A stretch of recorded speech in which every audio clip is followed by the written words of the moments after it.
علیکم، آپ دیکھ رہے ہیں کے نیوز ایچ ڈی۔ میں ہوں حارث علی شاہ گیلانی۔ چلتے ہیں آج کی اہم خبروں کی طرف۔ خبروں کا سلسلہ آگے بڑھاتے ہوئے رخ کریں گے ساہیوال کا، جہاں سے رپورٹ کر رہے ہیں ہمارے نمائندے Gulfam Haider Qureshi. Deputy commissioner administrator Wajid Ali Shah کا میونسپل کارپوریشن کو شہر کی سڑکوں کی کشادگی کا ٹاسک دے دیا۔ میونسپل کارپوریشن نے شہر میں گرینڈ آپریشن لانچ کر دیا۔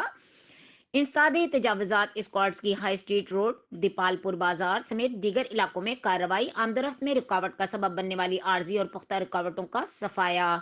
ایڈمنسٹریٹر کا پورے شہر کو کلیئر کرانے تک کریک ڈاؤن جاری رکھنے کا حکم۔ تجاوزات شہر کے حسن کو گہنا کے ساتھ آمدورفت میں رکاوٹ کا بھی باعث ہیں: واجد علی شاہ۔ میونسپل کارپوریشن کو صفائی پلان بھی اثر نو تشکیل دینے کی ہدایت کر دی ہے۔ ڈپٹی کمشنر سیوریج کے مسائل ترجیحی بنیادوں پر حل کرنے کے لیے بھی اقدامات جاری ہیں۔ شہر میں میونسپل سروسز کے حوالے سے جلد واضح تبدیلی دیکھیں گے ڈپٹی کمشنر۔